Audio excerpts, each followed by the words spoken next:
going on, people? What is going on? It is Monday night, overreaction Monday, which means cooler talk Mondays with Mad Mike Sports. And I am your host, 6-Man K Styles. Hold on. I think we need to do something right here. Hold on. Let me pause music right here. No, you know what? Let's go ahead and get the real roll call out the way first before I go ahead and do that. Ooh, yeah.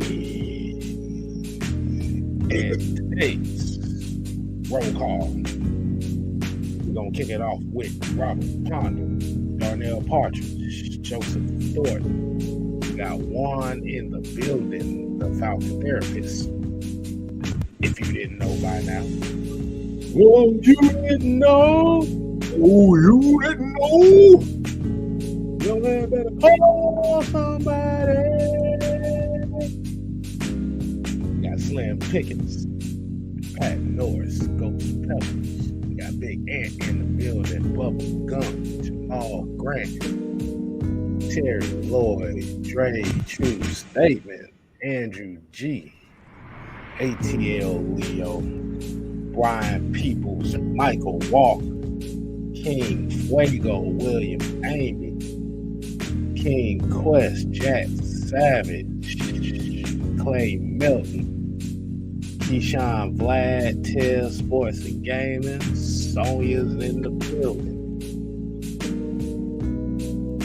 And she already came with the energy and said, F the rest, as we already know. Already. You already knew that was coming. Somebody was going to come and say it. You know it was going to happen.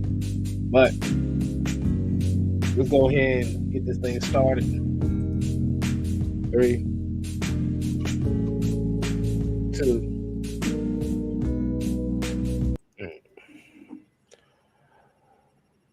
Let's go ahead and get to the show tonight, man. But before we start that, I got a song for everybody.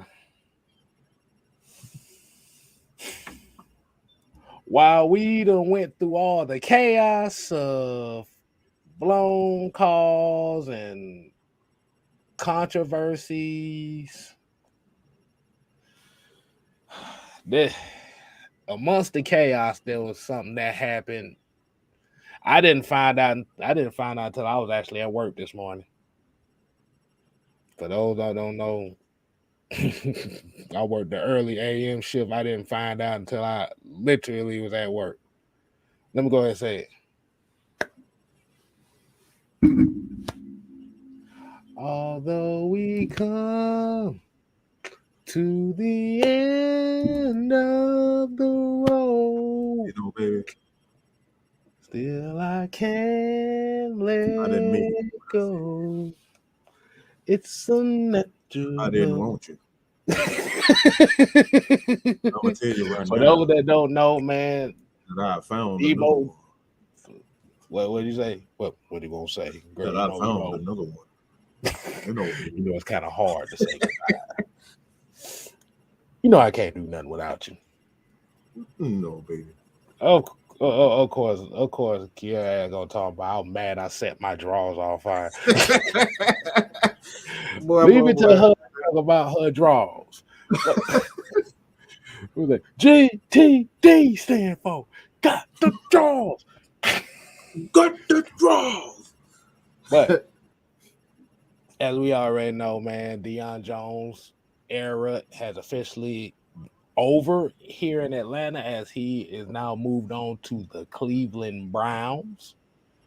For what they said, the compensation for him was for swap picks in the 6th round and a 7th round pick.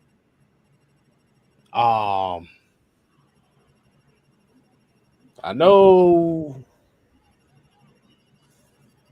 it's very interesting, and the reason why we want to talk about this is not so much on the Deion side of the game, but we want to kind of make this a conversation on where do the Falcons go from here? Where do y'all think is the What do you think is the next move?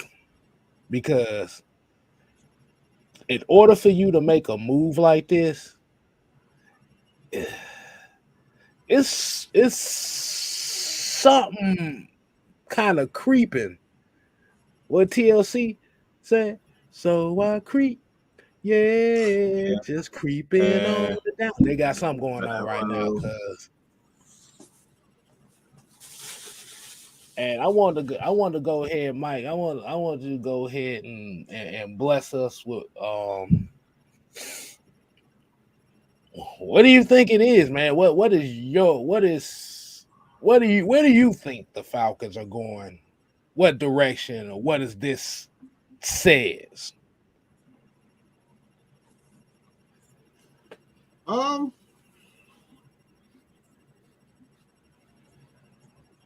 think this has everything to do with one particular person. Like they can throw a bunch of curve balls, but I'm the type of person look like I'm always looking for a fastball. I don't look for the curveball. I don't look for the slider. I'm always looking for that 98, 99 fastball that comes straight down the middle. That's what my eyes are always on. I don't focus on that curveball because I can't hit them up like no way. But that's besides the point. Pedro Serrano ass motherfucker. Right. He said, fastball I hit very well, but bats afraid of curveball. That's why I call on King Jobu to help me and that's right there. That's exactly why I don't fall for that. Like, come on, like for one, let's just be honest. I have no confidence in Rashaan Evans. I have no confidence in Michael Walker. That doesn't mean those guys can't play a particular role well. But if you want to sit here and say, all right, I'm ready to give the defense to Michael Walker, stop. All right, stop. We're not foolish, okay? We're not foolish. And for one, we know for sure what Terry Fontenot and those guys have done is that if you aren't their player, chances are your ass is going to be gone. Unless you've proven to them to play extremely well. And we know this year is only a couple of players from the previous regime that is playing well, which is Grady Jarrett, Chris Lindstrom, Jake Matthews. You can throw Caleb McGarry in there also.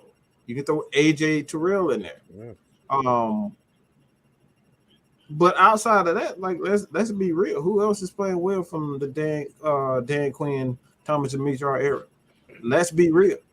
Michael Walker, has he made plays? Absolutely. Does he have the stats? Absolutely. But he's made a ton of mistakes, and he's been the center of defensive coordinators, offensive coordinators' game plan to move those guys around, check the ball down, and force them to tackle, force them to think. So I'm saying that to say this.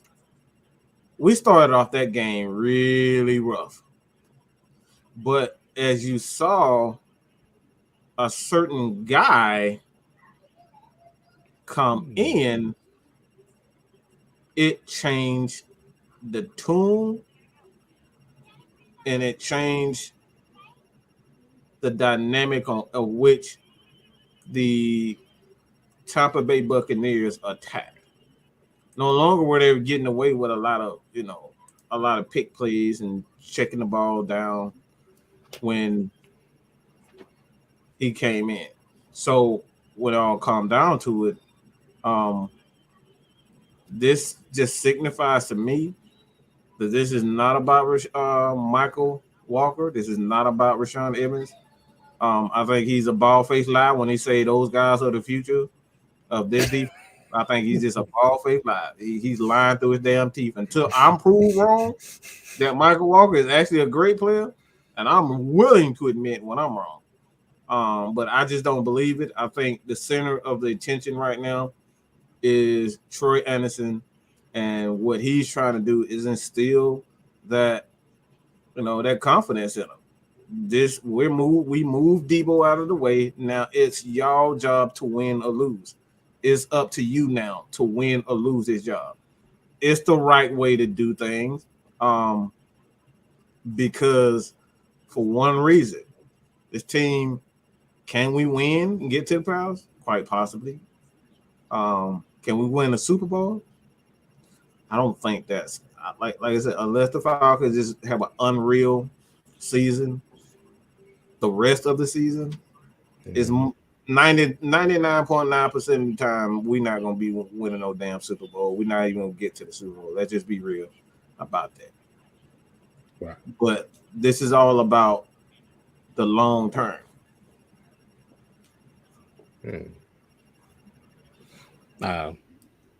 Oh yeah. I'm about to say Jalen Hawkins, OZ. So like, guys, let me just rephrase because I see these comments. It's like technically no. Those guys aren't making big time money. Those guys can be cut at any given time. So there's no like tie to those guys financially. When we talk about like from the previous regime, they could cut Isaiah Oliver tomorrow and still won't be financially tied to him, where it's gonna affect the dead cap and all that stuff for years to come. So we're talking about big contracts: Grady Jarrett, Dion Jones, those AJ Terrell. Obviously, we know he's going to command a big time contract.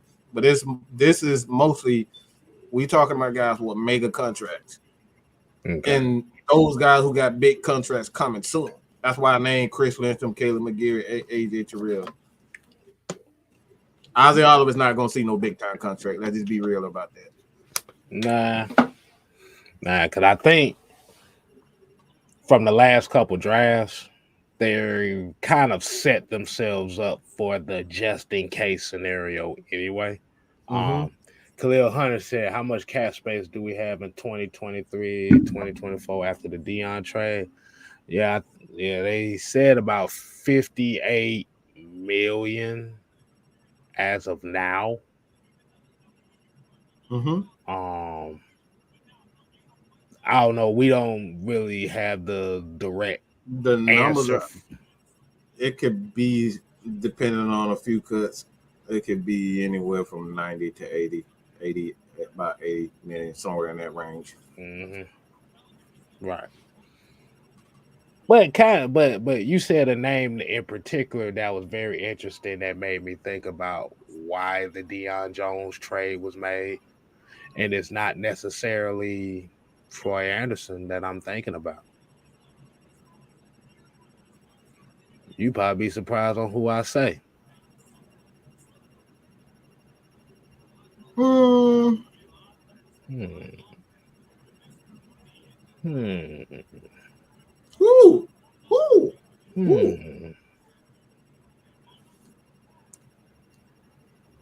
Could it be possibly that they saving up this money for Caleb McGarry? You don't know. Wow.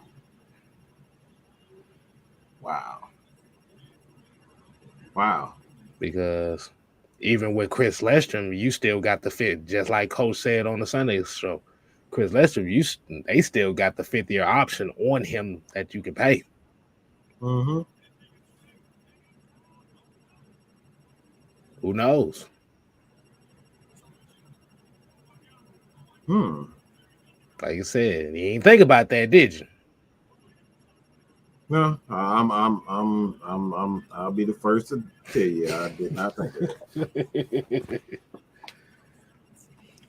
I'm so focused on building the defense and fixing the defense. I wasn't worried about the offensive line or the offense.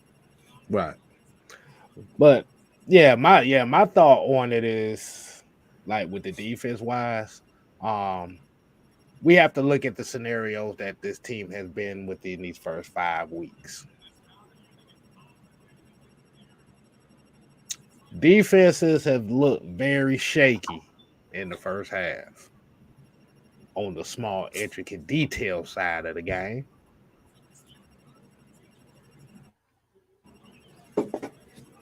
But in the second half, they kind of clamped down. Outside of that Saints game, they done pretty much clamped down on a lot of these teams in the second half. This is why when you hear Mike say Troy Anderson's time is now, because it seems like every time you see him in the game, the defense, for some reason, mentally changes into something completely different from what it was in the first half. I don't know. I'm not going to say he's way better than Michael Walker and Rashaan Evans, but I think it's just he's not as hesitant as those two are. And we also have to think about with Troy Anderson, too.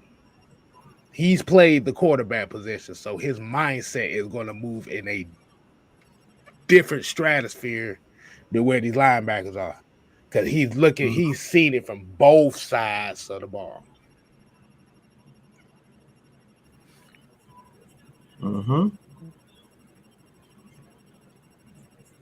We don't know what the status for Michael Walker is for this next upcoming game. I'm trying to figure out, like, okay, what move are they setting up? Because looked at the free agency as far as linebackers, ain't really nothing out there that we really should give a shit about as far as the linebacker core.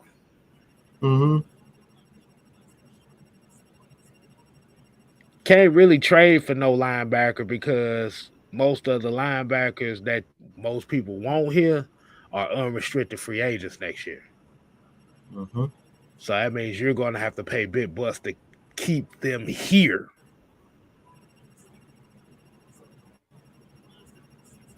They want that bag. Right.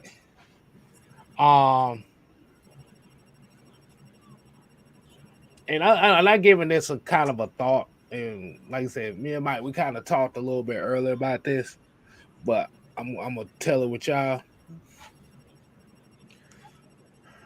Don't be surprised you're going to see a lot of Eric Harris playing linebacker from this here on out.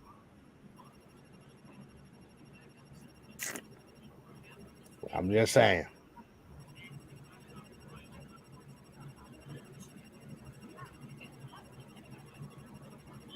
What do you think about that? I mean, we kind of saw Dean Marlowe kind of do it Sunday, but because Eric Harris kind of has more experience playing that linebacker position than the Dean Marlowe, I wouldn't be surprised. Yeah, I don't. One thing you got to know about Dean P is he likes to put pieces, the plug and play pieces. So I don't doubt anything that he does, that he will do. The thing is, for me personally, is the slot corner essentially in his defense is practically a linebacker. So to have Eric Harris or Isaiah Oliver there, they fit in well because they're going to do the exact same thing as an outside linebacker does anyway. Is set the edge, and they're going to set the edge, and typically in a spread or a nickel defense, depending on what the offense is doing. That nickel linebacker is going to go up to, they're going to go against either a small, big receiver, typically a bigger receiver in the spot. Now deep offenses are putting tight ends in that spot, and that's why you see Felipe, guys like Kyle Pitts in that position. So he's going to fit in well as far as that's concerned. And another thing that teams are doing now, as we see with the Atlanta Falcons, they're using the pistol. So guys, they're forced to use the big nickel rather than a traditional nickel. So a guy like Eric Harris and Isaiah Oliver are going to be a definitely premium, especially in this particular defense. So to say that Eric Harris may see a lot of time, Dean Marlowe might see a lot of time, Isaiah Oliver see a lot of time, that's not far-fetched. Mm-hmm. Then we've also got to realize too, we've seen a lot more Nathan Lamb in the last couple weeks than we kind of expected. Because he's been playing quite a few snaps as well, which kind of, I wouldn't say kind of, well, yeah, in a way, it kind of surprises me a little bit. But it's almost like they were trying out different combinations to see what worked. Because, like you said, the Michael Walker experience, like you said, even though Arthur Smith said he's playing well and we're confident in him, that's smoke and mirrors, bro. Because I ain't seeing it. I'm just going based on what I see. So, like I said, I'm a fan just like y'all. So I'm looking at it from the perspective of what I'm seeing. Mm-hmm.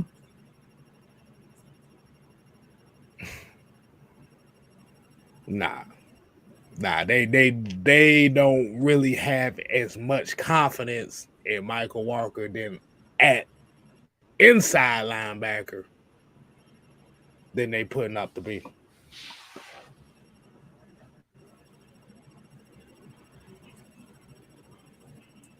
And Millie Mills here he said there's a reason why DP says every player needs to know all positions. Yeah. That remind me of the Fifth Element. That remind me of the movie The Fifth Element. Chris Tucker told that girl, she said, I don't want to know all. I don't want one position. I want all positions.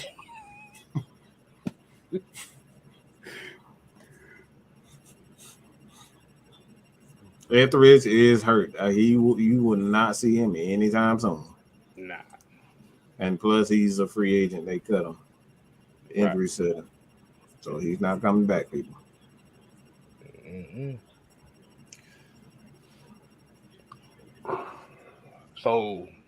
So do you have a theory?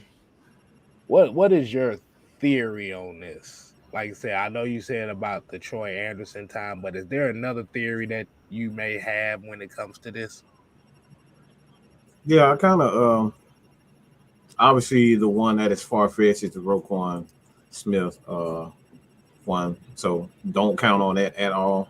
But it is something to kind of keep an eye on based on what the Falcons at this point in time they don't have an experienced middle linebacker. But if the Falcons somehow offensively find their rhythm, Marcus Mariota end up, like I said, Marcus Mariota find his rhythm with the passing game and the running game continues to do what they do. You can quite possibly see how they will dabble into that. But like I said, that's the far-fetched idea is Roquan trading because I don't think they need the number one pick, the first round pick, and I know that's controversial.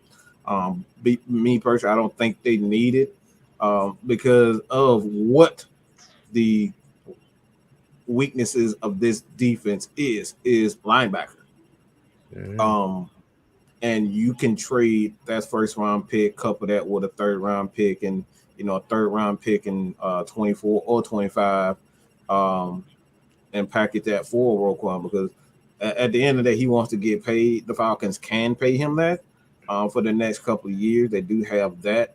And like I said, we won't have to worry about paying Troy Anderson for at least 3 years or so. So you'll have a guy next to him that's young, that's learning.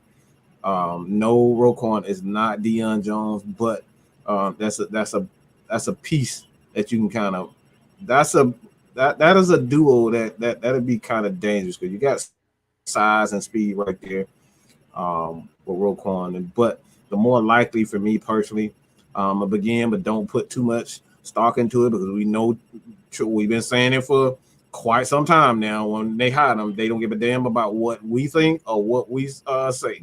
So again, don't put too much stock in it, but this is something to watch out for. I personally believe that a defensive lineman, whether it's Ndamukong Suh, I think he's the perfect piece to be able to play with this Atlanta Falcons team because what I've seen from Grady Jarrett and how they're using him, they need another piece. We don't know what they think of Marlon Davidson. Let's just keep that real. We don't know what they think of Marlon Davidson. He hasn't played. Right. And you can't just say, all right, he's here to stay. Well, he hasn't played and he continues to get injured. So you can bring in a guy this season, but he's looking for money about $8 to $10 million. The Falcons can make it with incentives and things of that nature, so they can make it work and make him work for that particular deal. But like I said, the most likely for the Atlanta Falcons in this point in time is a defensive lineman, because I just don't think our linebackers are very good in coverage at all. And if you're going to help those guys, the best thing that you can do at this point in time is get a defensive lineman that can help take that attention off of them and deepen your rotation, because we don't know what the extent of Oakland Daisy's shoulder injury is. So there's a lot of things and question marks with the Falcons. Let me go ahead and speak on that Roquan thing for a second. Now, you said it's a possibility that they may be able to do it for the first and third round pick. Like I said, we kind of had a show earlier this year about that when the rumors first came out about that. And I'm going to kind of say this, and Mike said it best. That's a long shot right there, because he's an unrestricted free agent next year. And you're going to have to convince him, not only pay him, but you have to convince him that there is a long-term goal and a long-term plan to where he can be effective. Mm-hmm. Now, like I said, just because he went to the University of Georgia doesn't mean he's going to want to play with the Falcons. We got to get that out. We got to get that out of the way now. Because he's not giving nobody no hometown discounts. You going to pay him.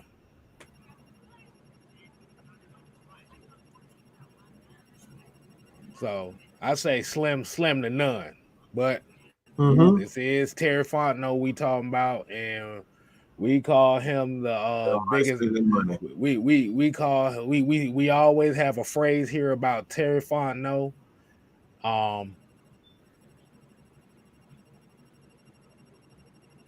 We say Terry Fontenot ain't shit. You can't trust that dude, man. He ain't. Terry Fontenot ain't shit, and that's what we like about him. He ain't worth a damn. He don't give a damn. He don't give a right. Oh, Michael talking about he sure didn't go to Tech. I'm about to say y'all better pay attention to a couple of them players on defense from Tech. I already told Mike about this. There's some late round gems that are fitting this defense. I'll tell you that right now. I mean, but let me say something real quick. Georgia fans need to shut the hell up about Tech, because y'all quarterback, okay? And I'm talking about y'all quarterback, and Georgia Bulldogs, my team too. But y'all quarterback, he ain't my fucking quarterback. Y'all quarterback ain't worth a damn. So don't be up here trying to like take shots at Tech when you got a 7-foot midget, okay? Or should I say a 7-inch midget? Because that's exactly what he is, playing up. And you want to talk about Tech? Man, come on, bro, stop. I'm about to say we shouldn't be up here, flexing at all with Stetson midget at quarterback. Oh man, come on, let's Mike. just keep that real. Leave Elroy Jackson out of this. Leave Elroy Jackson out. I had to come to Tech. You had that bottled in. You had it bottled in your soul for a little while. I did. I'm not gonna lie to you. But Adonai Ely from Georgia Tech is a very interesting prospect that I know a lot of y'all Georgia fans hate anything that come out of Tech. But for these Falcons, y'all better pay attention to that guy. He is the perfect Dean Pease linebacker. I'm just gonna say that now. No, let me get this right, y'all. Let's we're gonna stop lying. This ain't the Georgia Bulldogs. We not gonna lie, okay? No matter what, Mike, I'm saying I'm gonna ride. No, you're riding with Georgia. Don't lie to yourself, okay? Everybody out here lying to themselves. You know damn well Stetson ain't worth for shit. You're riding with the University of Georgia because we have great defenses, we have great offensive line, we have great running backs, we have great wide receivers. You're riding with Georgia, okay? Let's keep that real, pimping. We got some liars. We got some liars with these Bulldogs. They're the damn like where y'all got? How y'all go from Matt Ryan to say I'm riding with Stetson? What's wrong with y'all? How that happen? We saw Michael Vick for 7 years, and we talking about I'm riding with Stetson, Elroy Jetson, Bennett. Come on, bro. But let's get back on. Let's get back on. Let's get back on topic, man. I just hate it when they take shots at Tech when we start talking about some damn. We start talking about. Speaking of shaking shots at Tech, this is the main motherfucker in the background that do it. Whoa. If y'all don't know who the hell I'm talking about, let me go ahead and bring I guess she definitely is anime today. She got the blonde going on. Wow, this nigga. Oh, I hey, eat the cake, anime. Where my cake at? Drive down the city. Man, hit that goddamn note, woman. And maybe hit that note. What up, chat? I told you I was gonna come in here and fuck with Mike today. Since he don't came on. No. We're not doing that. This is a PG-13 show. We're gonna keep it nice and clean, okay? Sure, nice and clean. Sure. Can't start looking at me like, nigga, what the hell you talking about? I'm like, boy, I know you tell a goddamn lie, boy. That wasn't very PG-13. What's up, Reggie? How you doing? How y'all doing? I know y'all ain't seen me in about a minute. But I am here. I don't even know what y'all talking about. Where we at on the? I forgot what we talking about, to be honest. So y'all just random. We talk about the possibilities of replacing Dion Jones. What to look for now? Oh well, yeah. They probably got something planned already. We're gonna get somebody on the cheap, and we gotta take care of that because he has definitely been missed. So the fact that they got rid of him is letting me know that they got something else under their sleeves at this point. Thank you, Bridget. Thank you. Hey, Miss Meg ATL, I saw you on the other show. Appreciate you. Lip gloss in the big. Look, I be trying to be shiny. These lips gotta be on popping, people. Hey, Gail, I can see his head. I had a joke. I knew it. You knew what he was gonna say. How you get all that on your screen, K-Style? You just be so interactive and got all this going on. I look like a regular messing with some stuff. At least this time my computer decided not to shut down on me like it did last time. I'm so scared gonna be in my inbox. That's my family. Terry is my family. Yeah, they gonna look. They gonna be in your inbox for $40. But I knew the joke was coming sooner or later. I knew it was gonna come. He always got to get one of them in there. I get one of them in there. But yeah, we do need defensive linemen. You know what I'm saying? We got to beef that defense up. So I don't know what they're gonna decide to do, but I'm curious to see what they're gonna end up doing. Y'all bring us up some names and nothing like that. Who y'all interested in? It's kind of hard because there's really nothing out there. See, the only names that we're kind of bringing out is what's in house right now.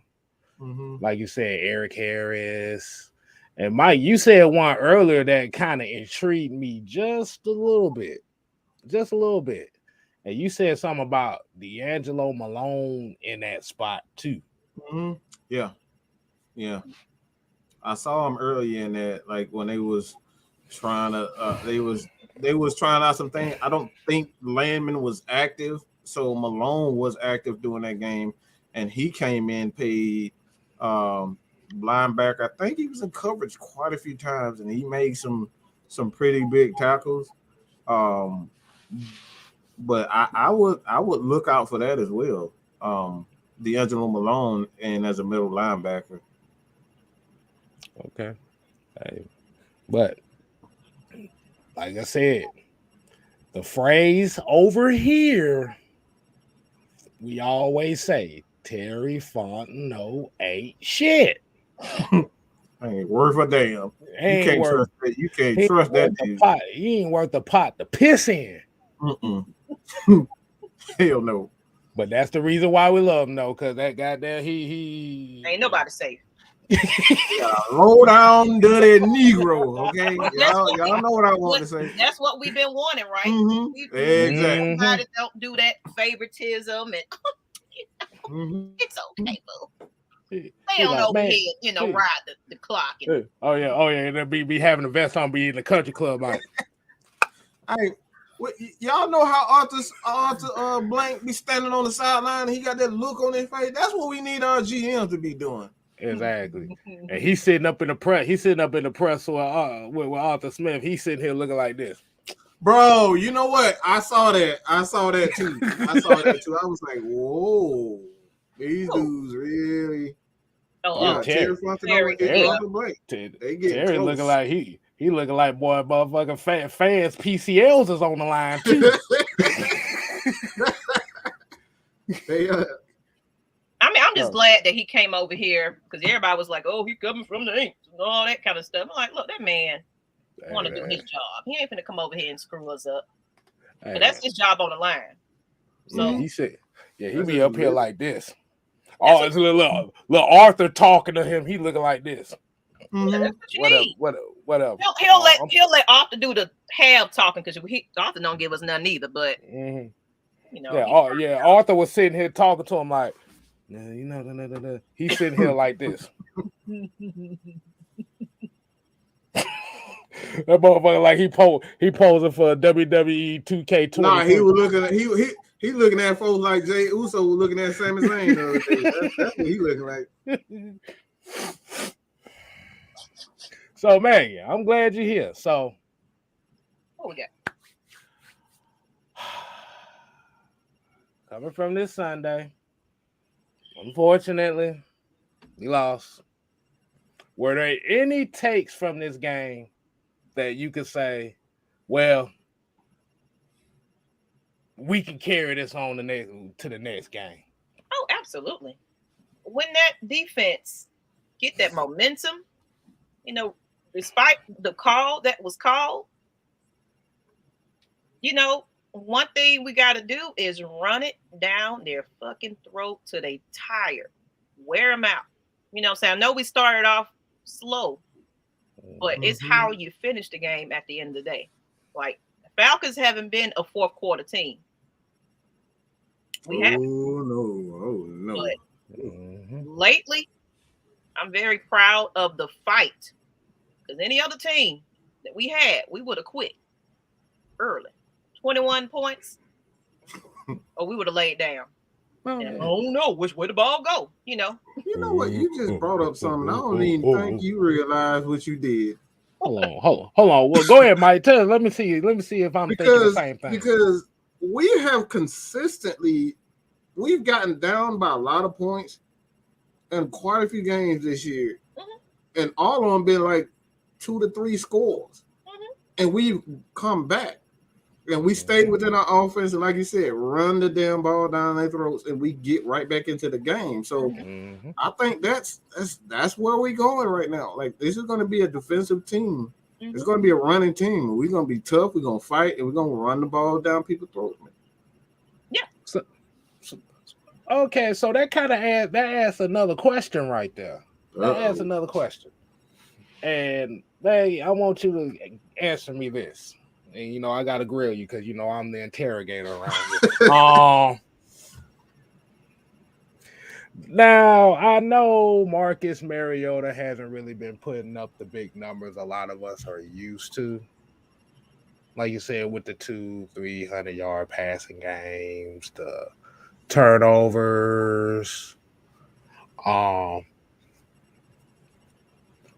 But it's kind of interesting that when that fourth quarter comes around,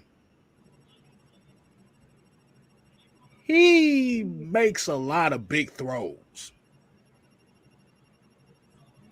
I think Arthur Smith gets in that ass.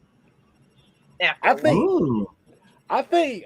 think so too, but I think at the same time he's telling him like, "Hey man, we gonna ride with you. Just go ahead, just get there as close as you can." Yeah, I mean, because he said it in the press conference. It was the question of, okay, like for one thing, we're winning, yeah. He was winning. But he said it. He was like, of course, D-Lit, hey, should we bring in Ritter? Could we bring him in? Like, no, I think we're fine with who we got right about now. If we felt that we needed to bring in somebody else, we would do that. So to me, they're saying we're sticking behind him and we're going to bring in all the right pieces to help him out. Now, we got to run it down their throats until he figure out how to, get a little bit better. Mm-hmm. Give him time. This is just what? Game 6 coming up? Yeah, it's going to be game 6 coming up. So it's like this is not going to be an overnight, success. That was terrible. I tell y'all all the time, I was absolutely horrendous. And everybody keeps saying, well, because he's a veteran, but you got to look at his timeline of how he played and when he played. So honestly, he's still trying to catch on. Mm-hmm. He's still trying to trust his receivers. He's still trying to figure it out for himself too. Like, right. It's a lot of careless mistakes that he is making now. I ain't saying that he's the best. He's making a lot of mistakes too. So, right. It's going to take some time. Like, everybody is playing together for the first time in this season. A lot of these players, like, it's not the same. We just got rid of the final one of that previous regime with the big contract. Yeah, I think Calvin really is the last one. He's the last one. His ass is gone. They ain't finna be dealing with that shit. They like, man, fuck it. We gonna send you off with parlay cards and lottery tickets. You good? But I think that sometimes it do take you to see where the game is headed, and then it's like, okay, then your mind, like if he is a veteran, like he is. Now he's starting to pull it together. Like everything is starting to go in his favor. The defense is doing what they have to do. So now he's getting a little bit more focused in that fourth quarter. Like, you know what? I see it. We can get it.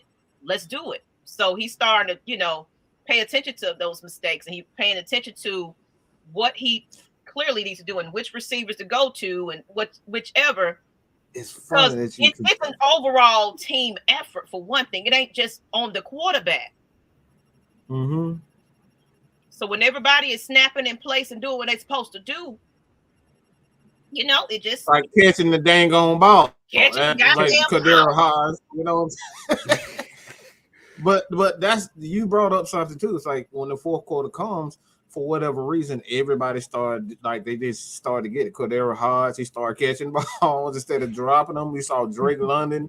He just, like, for whatever reason, Drake, I really think we need to start the game out a little bit faster. And that's probably going to be my first key to victory Wednesday is Drake London. I want to see them get Drake off to a faster start, a quicker start, because for whatever reason, he's just, once he touched the ball, you can start see him bouncing around a little bit. So, you know what I'm saying? Like, it's just a different energy when he catches the ball. So what the hell you smirking about, Gil? What the hell you smirking about? He's smirking about something. No, because I'm actually picturing what the hell you talking about. He's all choices. Because I'm looking at it, because I'm like, you make a good point. That's why I was sitting there like, yeah, he is right. It's like, He's physical, but when he catches the ball, when he catches something, he does have that bounce. You can, like I said, he just have that different. He just had that different. Like I said, it's just a different energy when he catches it. So I think you get him going early. You know, like he's an excellent blocker, so you get him going early, man, instead of Kyle Pitts. I think that's the thing too. Get him going early instead of Kyle Pitts, because everybody's focused on Kyle Pitts. Mm-hmm. They expect us to get the ball to Kyle Pitts, so we starting the ball off a little early, run the ball, and then get the ball to Drake London early. Man, I think this offense will be damn near unstoppable, because the fourth quarter, like Maggie says, like it's just everybody just seems to play better in the fourth quarter. But they want it. But that goes with the mentality of the coach. Mm-hmm. Oh, yeah, he's like, look, we're gonna win this game, y'all. Y'all see what we gotta do. Here's a couple of plays, boom, make it happen. Y'all have to realize. And he probably threatened them guys too. Like, you ain't letting that shit go. She's not letting that go. She's like, he getting in that ass over there, boy. Oh, he damn sure is. Look, you just saw what happened to Debo. Shoot. I don't want to talk about that. That's what they look like. I don't want to talk about that shit right now. You already know. My ass gonna be gone next. Exactly. Like it just feels like Arthur Smith put fear in them boys. Mm-hmm. Like they know their job is on the line, so no, I want to be on the starting lineup next week. So let me hustle real quick. I don't think it's necessarily that he puts fear in him. It's the fact that he has their back when these media folks like to shit on him. Mm-hmm.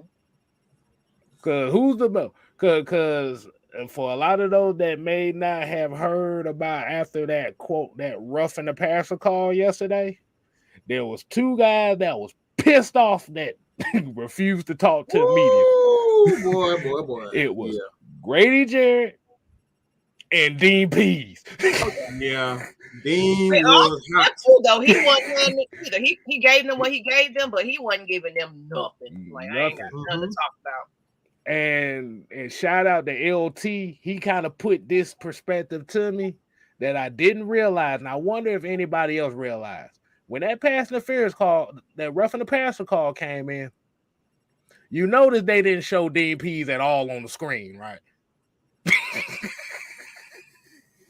He had to been going 8 o'clock over there, boy. Had to. Boy, that boy had to take some Ritalin after that goddamn call right there. Man, I don't know. I'm still, every time I can't even go on Twitter. I can't even go on Twitter because every time I see when I see the golden boy, every time I see his face, I literally get violent. I just want to see the absolute worst thing happen to him. I just can't stand looking at his face anymore. And a little damn smirk with that lie. Well, I don't throw flags. Yes, the hell you do. You might as well take that bitch off and throw it about it. Damn self. You sure look over the look. When the call happened, that boy got up and looked at the referee like, yeah. What you gonna do? Is you gonna call that? Brady, you paying my paycheck. You know what? Like that. I'm gonna stick to this, and I always stick to it. Tom Brady is the most overrated motherfucker on the planet. I'm glad we because I gotta bring up this.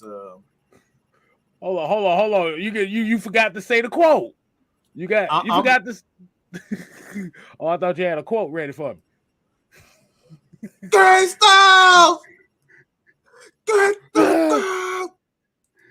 Get the comment. Brady started to look like Michael Jackson with all that plastic. Look, this is it right here. This will really piss me off. The arrogance. Mm-hmm. All right, this from Rick Stroud, Tom Brady on his Let's Go podcast about roughing the passer penalty on Falcons Grady Jarrett. It was a long hug, a long unwelcome hug from Grady Jarrett. He was in the backfield all day, as I said. After the game, I don't throw flags. what I do is throw tablets, and I didn't have one accessible at the time, and he had a hell of a game. I'll leave it at that. So basically, what the fuck he was saying, he was kicking Grady Jarrett in the nuts and the whole game, and this like the arrogance, the arrogance. That's that right there. You go from I don't throw flags and then say he was in the backfield all day. So if he was in the backfield all day, he had to been hitting you. Why weren't they throwing the flags then? This is the stuff that they're talking about. What I do is throw tablets. Yeah. Somebody please. So you're a spoiled little 3-year-old on the sideline. What I do is when I don't get my way, it's like Cam Newton over there in his feelings. He was acting like that. Throw tablets. Look at referees. I'm gonna be honest with Cam Newton ain't as bad as damn Tom Brady. Tom Brady is the worst. He's the worst. Hold on, man. I about got so y'all saw me looking up right here. I had to compose myself. I'm trying not. I'm so agitated right now. But we got a $4.99 super chat from Brian. People said TB12 should have stayed retired football fan. He's ruining the fun of football with this nonsense. Yeah. Everything keeps changing because of his ass. I'm like so ready for him just to call it a season. Look, I'm about to say Tom Brady didn't do no complaining the whole game. When that third quarter came and them hits started coming, he saw what was about to happen.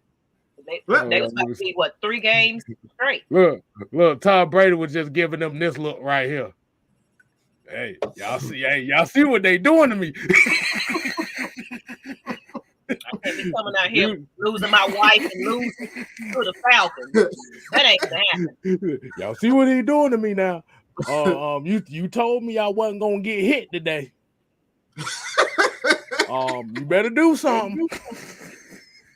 Bro, he went straight to the ref after Grady hit him. That bro, I said my little brother had to tell me to stop cussing. Oh man. After that hurt. I don't remember ever being that mad.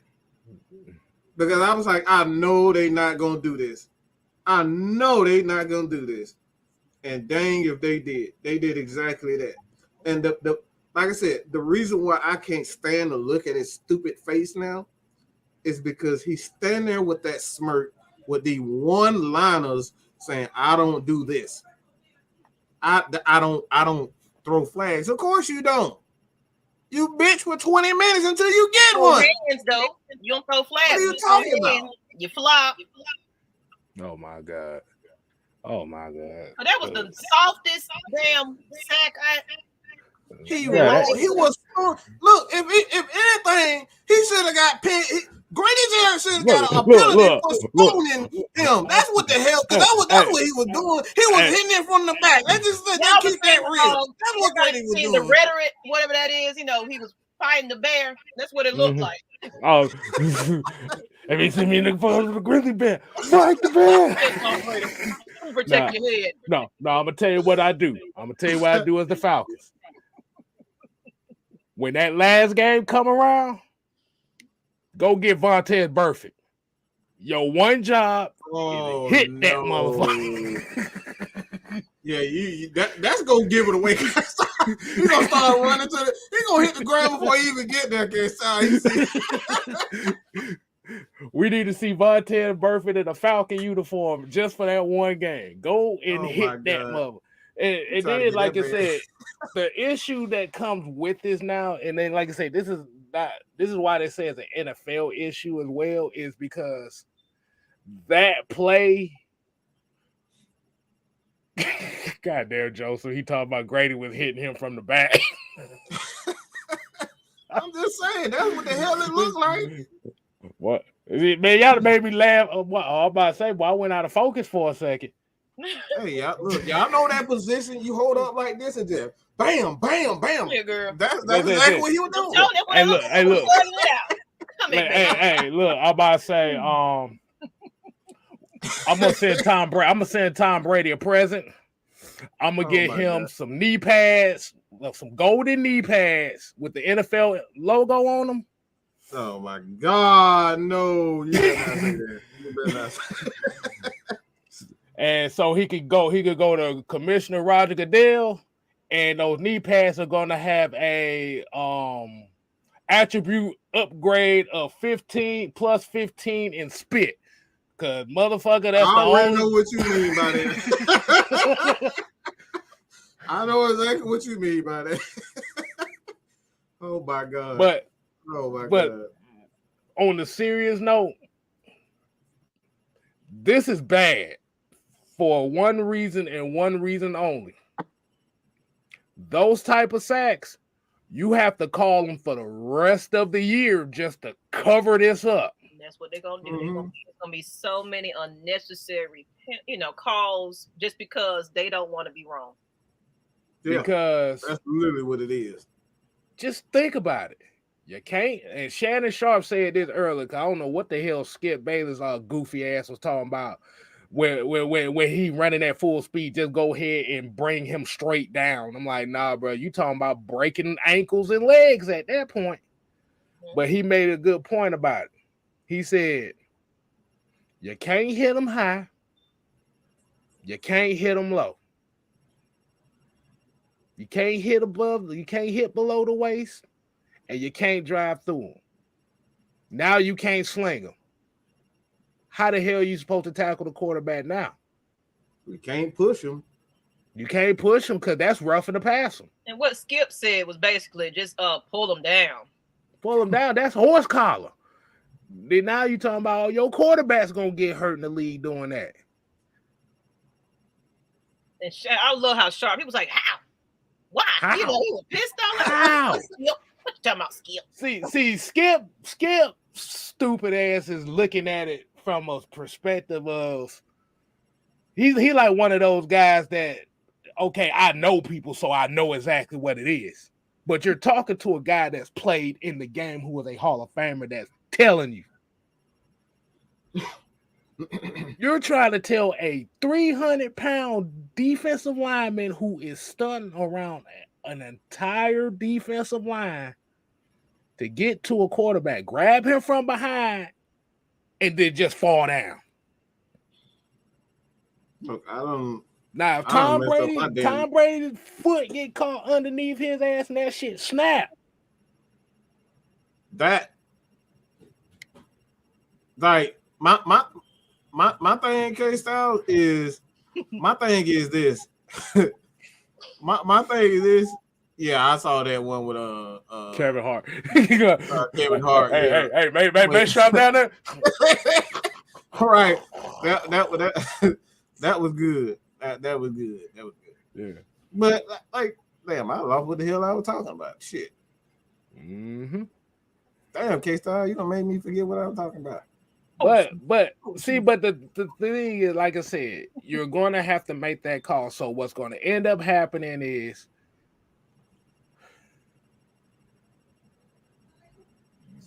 you're literally trying to take the defense out the game.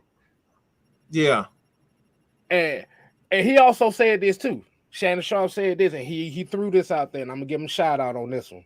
He asked it. So is this gonna be for everybody, or is this just gonna be for quarterbacks? Because Chris Olave, the wide receiver from the Saints, got that same hit that knocked his ass out for a few games. Mm-hmm. Are we going to call unnecessary roughness on that? We can protect the quarterbacks as much as we can, but if you're going to get to a point where you can't touch them, and we're talking about particular quarterbacks, they don't give a shit about Don't let the NFL fool you. They don't give a fuck about quarterbacks. They give a fuck about certain quarterbacks. Quarterback. Mm-hmm. Absolutely. Aaron Rodgers, Tom Brady, Josh Allen, Patrick Mahomes. Them the only 4 quarterbacks that they're really trying to market this league after. Everybody else can get hurt all they want. We talked about Tom Brady getting slung on the ground like that. But it's kind of funny that Mariota got slung twice by Vita Vea and Deidre Sanat in the same game. Mm-hmm. The same way. Some motherfucker said what was the wording? He said it was unnecessary throwing. Unnecessary throwing of the quarterback to the ground. Mm-hmm. What the hell? Did he fucking L5 motherfucker? Like, what the hell does that mean? That's such a vague term.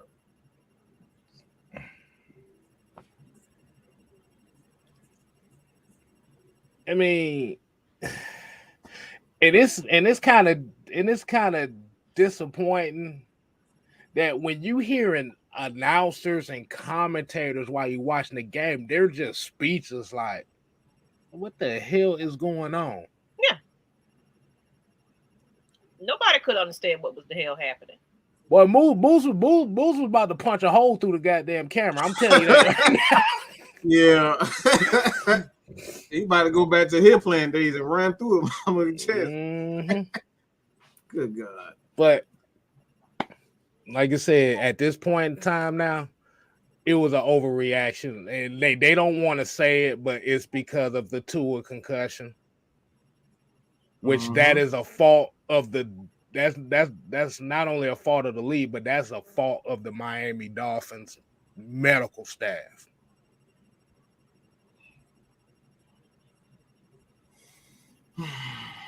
That dude shouldn't have been playing in that Thursday night football. Was it Thursday night football game? Yeah, it was Thursday. Yeah. No, it was Monday. Monday. It was Monday game. 4 days later from the Thursday night. Okay, yeah. Okay, so Monday. I knew it was short, yeah. No, it was a Sunday game. When he stumbled trying to get up, anybody with half a brain told you that was a concussion all day. Mm-hmm. But they tried to mask it as a back injury just so they don't have to put him concussion protocol. I think Shannon said it. It was like, they kept talking about the back, but what about his head? Mm-hmm. Exactly. Nobody's looking at. Somebody talk ball on that situation. They get you to come back from these injuries because if you NFL has injury protocol. So if a guy has a torn ACL, well, he has to go through a certain rehab schedule, because what they don't want is having a guy coming back from a torn ACL and then the coach say, "Oh, he's healthy," and then he's not healthy. Then you got a potential lawsuit coming towards him because the coach told him that he was healthy and when he wasn't. So, like I said, man, these teams, they are.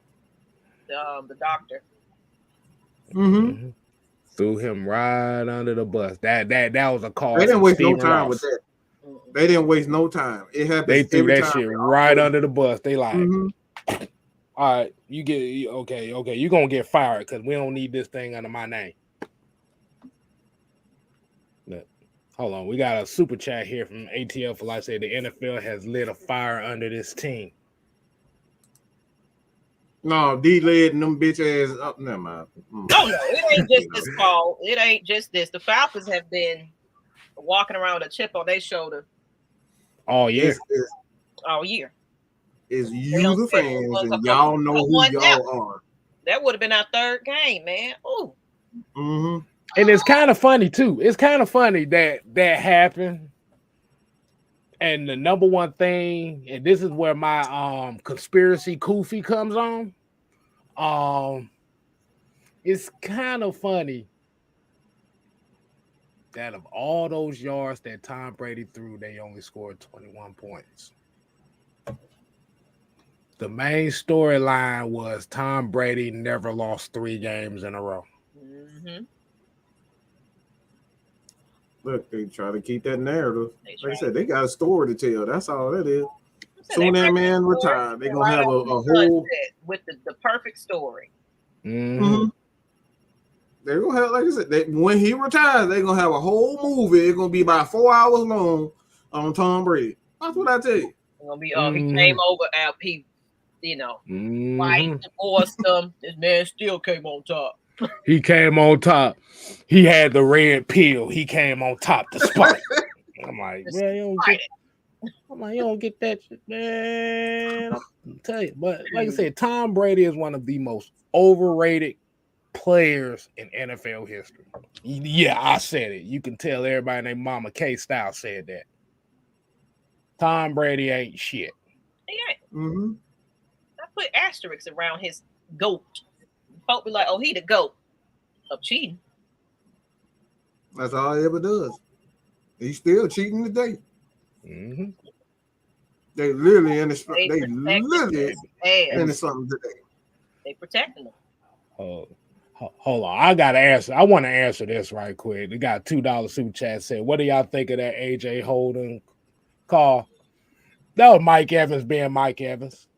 If anybody don't know Mike Evans, the wide receiver from the Tampa Bay Buccaneers, he likes to play physical, but he likes to flop a lot too. That motherfucker flopped at the line of scrimmage. So what you trying to tell me, K-Styles, is he's LeBron, huh? Pretty much. LeBron, every European player that comes into this league, he will run. Draymond Green, he's all that. Draymond Green, he all them. Flopping. He did the same exact flop in the Super Bowl against Kansas City. It was the same exact flop, but a different spot on the field. Anytime you see a man go like this, that's a flop, bro. That's not a natural motion. Like even Tom Brady was like throwing his arm out. He was protecting his arm. Yeah, doing that when they was rustling, tussling. Like that man wasn't finna be hurt. Because from what the NFL rules told me, that told all of us, you have a 5-yard cushion to be physical.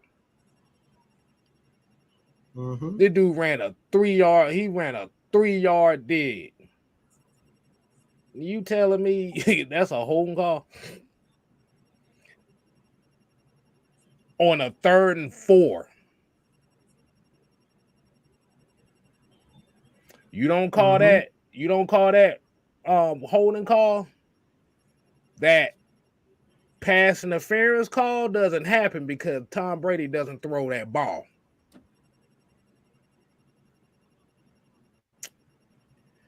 Yeah.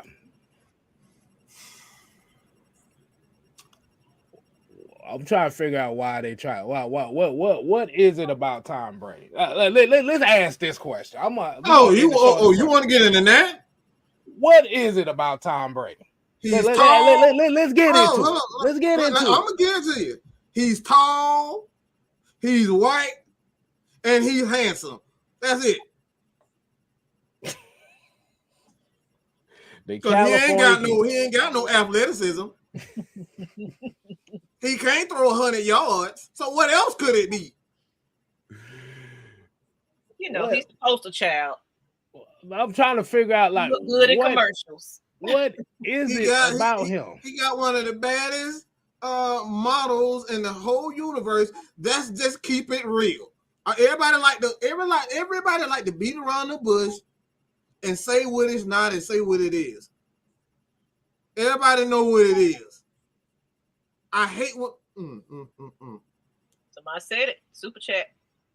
Dre Harrison said $2 super chat said he's the great white hope. Just like I said, make no mistake about the great white. Y'all know how well diverse we are on our shows, but let's keep it real. They want people to represent them that look like them. Oh, I like what Randy said. He represents the red. Hold on. He represents the red, white, and blue. Mm-hmm. He represents for America. The press boxes with certain folks. America. Mm-hmm. shout out. Hey, look, shout out to Just Alex for that one. America. He is the poster child. That's what I'm trying to figure out. Cause let's go down the timeline. Okay, drafted 2006 round, right? 2001. You got 9/11 happen that year. Ironically, the Patriots go to the Super Bowl that year. But in order for them to go to the Super Bowl, we had the Tuck rule, which was a rule that was quote unquote in the NFL rule book that had not been implemented since the fucking 30s. The 30s, people. 70 years.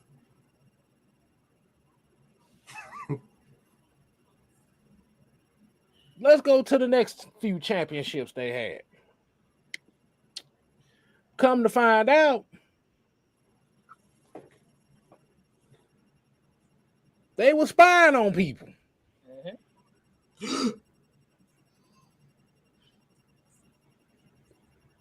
Very interesting, huh?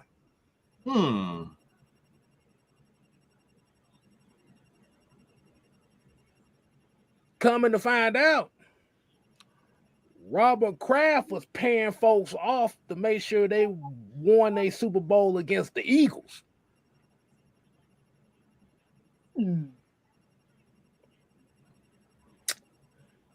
Yeah. And on top of that, he was paying people to bust on his bus. Never mind. I want your love all over me. Thank you, K-Sound. Clean it up,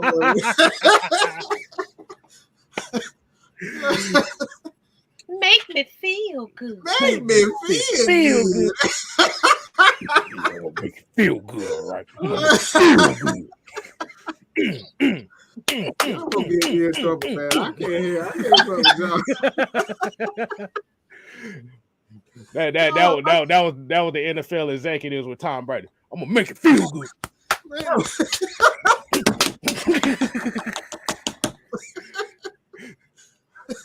Then you got Deflategate.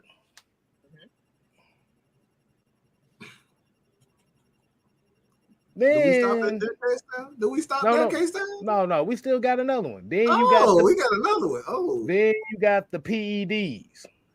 Oh, you mean when he when his personal trainer got fired for a mysterious reason? By that happened too, K-Stone? Oh my God!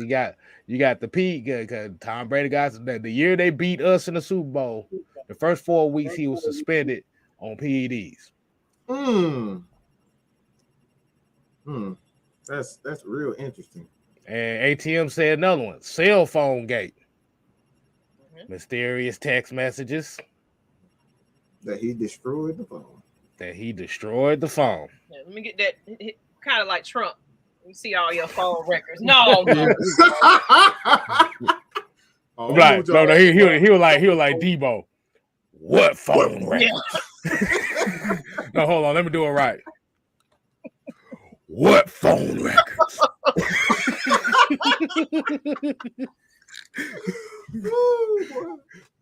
Oh my God. Then we got the Miami stuff going on. Yeah. Again. This year. But guess what? You don't hear nothing else about it. Not a thing. Never happened. No, you don't. So I understand Jordan had the gambling problems. And I understand when we talk about GOATs and stuff, they have some things. that you be like, oh shit, man, what's wrong with you? They may have way more messed up stuff going on in their personal life, but the one thing they do is they try to keep as much of that away from the public eye as possible. All this shit is public.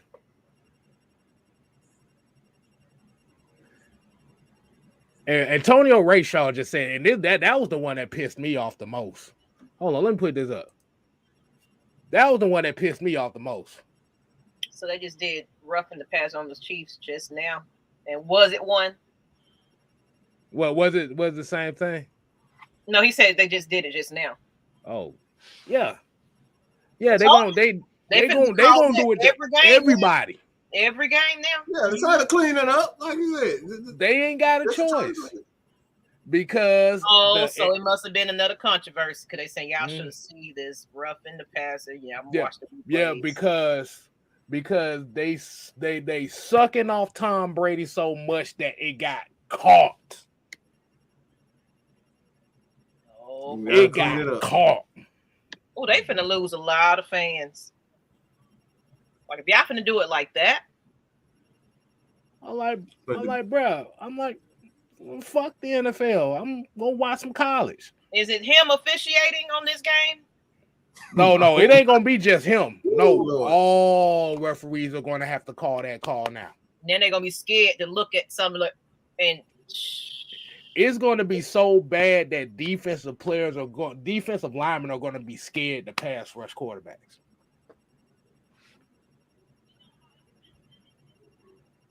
NFL just proved a point on national TV. I gotta go back and watch it now. Gotta see this. Y'all share it. Share that, but I want to see this. See it. That's what I said. Like I said, this mess up by the Miami Dolphins. Remember, the same organization that then caught up with this Tom Brady shit done fucked it up for everybody. He literally did nothing. I'm pretty sure. They messed it up for the whole league. You can look at them tough. The rough like you said, the NFL about to lose a whole lot of fans, bro. Yeah, y'all getting a little too soft. It ain't even. It's not only that. The fix was on live TV. They said this thing happened so bad that Jerome Boog had to relocate from his house. They found out where this dude lived.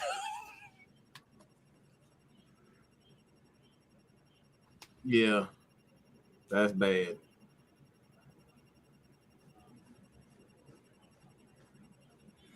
Oh man, the days of and someone, hold on, who said? I just seen it right here, and that's what. And somebody said it, and Shannon Sharp said, "Yeah, Bridget, yeah."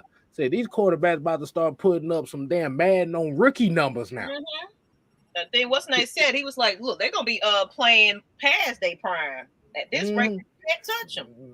They're going to put up Arena Football League equivalent numbers in the NFL. You're gonna see quarterbacks throw for 150 touchdowns in a season, 700 yards a game. I mean, they don't throw 700 yards in a game because they only got a 50-yard field, but it's just equivalent of what I'm trying to say. Oh, they keep. Wow. Man, I gotta go watch it. Now. Wow. Damn, yeah. Wow. Oh, the crowd is booing. Yeah. Wow. Oh, they. Y'all called it. Yeah. I'm looking I at it. said this would have been an example every single game. They got to prove their point. They got to call it. Like I said, you got to call it for the whole season. So so it ain't going to just be Jerome Booger Wolf face. It ain't going to be just him. What I tell y'all earlier today, and I put this on Twitter, I said it's going to get to a point where fans are going to get violent. They're going to start attacking these roughnecks. Mm-hmm. The NFL has to do something. This is not fun and games anymore. when people feel like you're getting robbed, because people spending thousands of dollars of their hard-earned money to go to these games and buy these PSLs. Talking about these teams faithfully, taking our time right. our day, going to the games, buying jerseys, buying shirts, tickets, food, traveling. They're gonna start, like I said, they're gonna have to put bulletproof vests on these referees. It's that serious now. People don't like to feel. They don't like to feel like you feel like a dummy. You robbing people of their money, saying, "Yeah, this is a legal product," and then next thing you know, you out of money, and your team don't have a chance in hell at winning because it's all fixed. You don't spend $10,000 for these PSLs and these season tickets just to get robbed, bro. People gonna go nuts. NFL has to do something. Like I said, this is not a joking matter. We saw it before. People will riot these days when they feel like they've been wrong. People not sitting at home and saying "Kumbaya" and "We shall overcome" anymore. We saying "Hit him, motherfucker! Hit him, motherfucker! Hit him!" That's what we're doing now. It's gonna turn into NFL blitz out there. It is. It's not funny, bro. They talking about some bullshit. Better fix it. These fans pissed off. Yeah, these the ones that's keeping these paychecks going. And like I said, like we said, y'all been covering up and protecting Tom Brady for 20 plus years, and all it was he said, she said before. You caught a glimpse on it right here. It's a big difference between, oh, I just heard it and I just saw it. When you go on Twitter, when you go on these social media websites and you see nothing but blue chat marks calling this some bullshit, yeah, that's a problem. And the only way that you're going to be able to fix this, you got to get Tom Brady out this league. You got to get him out. You can't have him in this league no more. Because the longer he stays in this league, the worse all this stuff is going to happen. And it saddens me because we love football. This is what we love to see. This is what this channel is about. This is my pastime. I love football. This, like I said, this is Falcon football, but we are football fans, bro. Ain't no way in hell I gotta go on to watch a football game. Damn, yeah. And you're blatantly point shaving on the motherfucking field. The referees are point shaving these games. You point shave the Falcons just to cover up a bullshit narrative about a quarterback that ain't worth shit.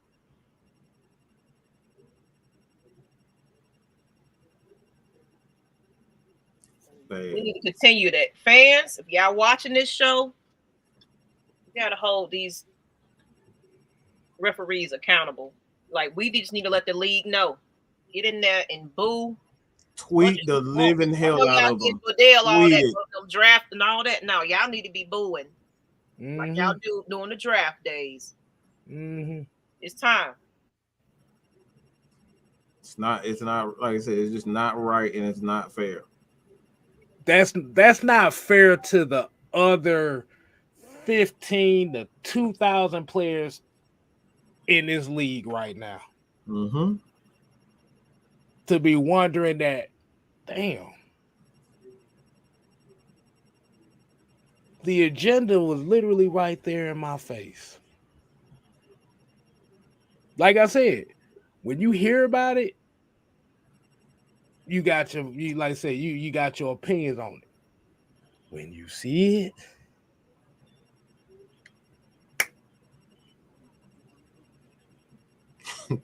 I'm telling you, I do feel vindicated as a content creator is because this is what we've been saying. There is an agenda against the Atlanta Falcons, and we just saw it. The whole world saw it. Mm-hmm. You know, and they are giving us a little bit more respect because they were they were coming back. Mm-hmm. Mm-hmm. Y'all robbed them. You know, it wasn't the fact of the car. It was just you robbed us of an opportunity. Period. Yeah, exactly. Just give us an opportunity. Exactly. We don't know what the outcome of this game will, but at least we would have that chance. Look, I would have rather the Falcons had a chance and goddamn didn't do shit with it. And then it's like, than to literally sit here and watch you. You basically just gave them the rest of the fourth quarter. It was the same drive, bro. That's the sad part about it. That's the it was the same drive. The man, if you go back and look at that whole drive, the man literally got this Grady Jarrett in a chokehold, rushing the passer, and nobody said, like, not one flag was thrown. That's the problem that we have. It's not fair. Make it fair for everyone. Like I said, at this point, you might as well turn this into passing league football now. Because it's not football. I'm a trench guy. The trenches in football is supposed to be the most important aspect of the game. If you don't have guys to protect the quarterback, you don't have guys to open running lanes, the whole offense doesn't go. You need your defensive line to disrupt that. And you're trying to tell me you're trying to take that aspect out the game because it's not the sexiest thing on the field?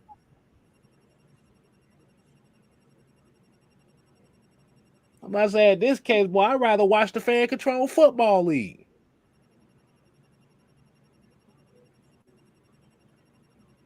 Mm-hmm. Why? So basically what you're telling me is the Tampa Bay Buccaneers going to win the Super Bowl this year. I'm already calling it now. It is adding up now. Mm-hmm. Divorce, controversies. Tom Brady always wins a Super Bowl in a year that a controversy involves him happening.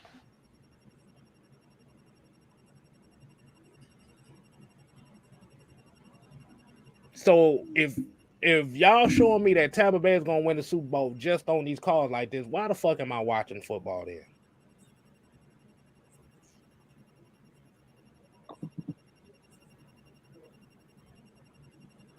See, I wasn't trying to talk about this because now I'm starting to get pissed off. Mm-hmm. Yeah, I'm still mad. That's why I've been on everybody's show. I'll never see Maggie. You know, I come out when controversy come out, like the Cowboys game. Controversy create chaos, huh? I'm about to say, let's go ahead and just wind this show down because I'm about to say something that I'm not trying to get us kicked off this damn thing for. I think we already damn near got close to that. Fuck you, Tom Brady. Excuse me. They needed the referees to help him win a game against the team they deemed the worst roster. Rebuilding team. Now, what does that say about these Falcons, though? That tells you that the Falcons are putting everybody on notice right now. That's the plus. That's the major plus I saw with that. It took some bogus calls for the GOAT to beat the Atlanta Falcons, in which the Atlanta Falcons scored all their points in the fourth quarter. Might I add you? Them Falcons, though. Gotta stop sleeping on them. Because look, lately, a lot of teams kind of readjust. Like, oh shit, them Falcons. They looking at them like, who are these guys? Who are these people? Mm-hmm. Now I gotta go cheat. And now that's where the Falcons is fucking up the media at, because the narrative is the Falcons are the worst roster in football. They should not be competitive in these Make them games. look like dummies. They need to be getting blown out by at least 20 points every game. They're losing by 20 points, 17 points. But they coming back in the fourth quarter and almost winning these games. So it messes that narrative up. Mujo going to say, this is therapy, y'all, for real, for real. Oh, it's therapy for me. No, trust me, that's why we're still going. That's exactly why we're going. Because I could not sleep that night. I'm gonna be real. I literally had to force myself off my phone because I just couldn't get notifications. On all them shows this morning, because I was like, they finna be on it. Yeah, listen to what they gotta say. I haven't seen them yet. I haven't seen all of them. Okay. I saw the Stephen A one, but I haven't seen the Skip Shannon. Skip will get on my nerves. Well, Skip, we gotta remember, Skip is a plant anyway. Like I said, as much as we always like to kind of talk about, like even I said, like Skip ain't shit. At the end of the day, man, he's like Terrence Moore. They just like to antagonize people. They don't believe half the shit they say anyway. And that's what I was saying, Bobby boy. Falcons been on the trending topic all day on every sports show and podcast. Even Steven, that's what I'm saying. I don't agree with that man for nothing. But he sure gave us some respect. It's crazy as hell. It's crazy as hell. It took us to get screwed over for the Falcons to actually get national. Well, you know what? National attention. Look on the bright side. We needed something like that. Unfortunately, that's the truth. Everybody was watching. We've been some for that to get some type of respect. Of course, they still gonna shit on us, but they can't call us delusional fans anymore, because this is what we say. Oh, y'all got excuses. It was right there before you. Yeah, I heard it was on CNN, y'all. It was on CNN. It was on CNN. I saw it on CNN myself. Yeah. Right. So just remember this. A GOAT, a quote, greatest of all time, does not need help from somebody that can control the game to beat a team that was, quote unquote, the worst roster in football. Pick up my girl Asia. Where you been, bro? Oh, she been good. Yeah, she been in and out. She been in and out. We like you said. I ain't seen her. Change that, Queen Asia. She be disappearing on us. Disappearing on us and stuff like that. My inbox work is the same, ma'am. I bet you won't hear.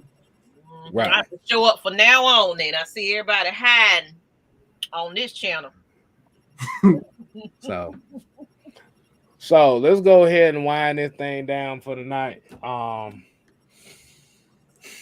on, we'll play some music right here. Hold on, let's play a little music here. Hold on. Yeah, that was that that old school. Hey girl. Exactly. How you doing? But that sounded. I gotta play some calm music. Hold on, yeah, we're gonna calm it up a little bit because I had to breathe here for a second, boy. I'm glad I was reading the meditation. Boy, you mad as hell, boy. Y'all have no idea how mad he is.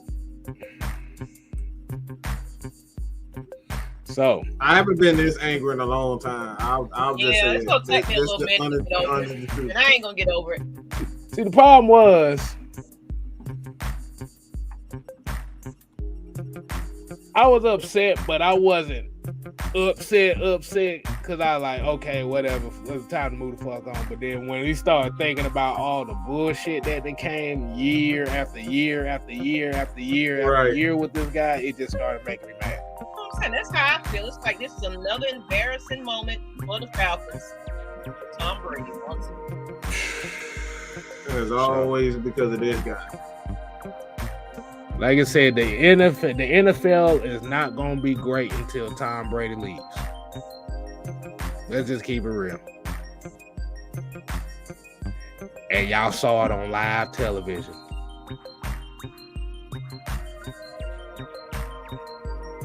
Think about that. So,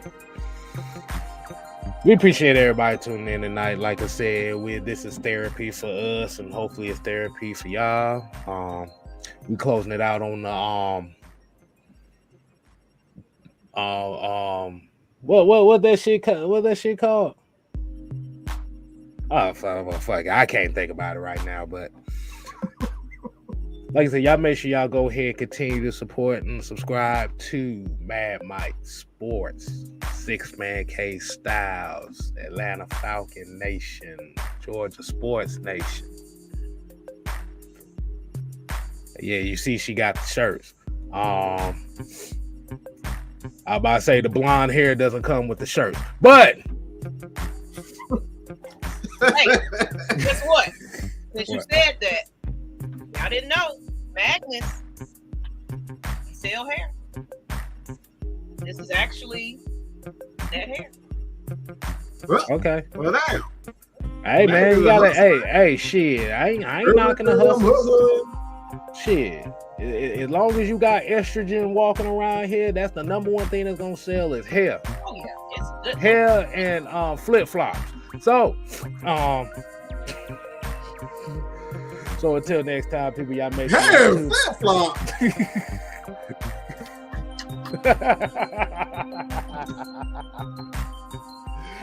Oh, that ain't an ATL goddamn comment right there. You bro, that's a hood comment right there.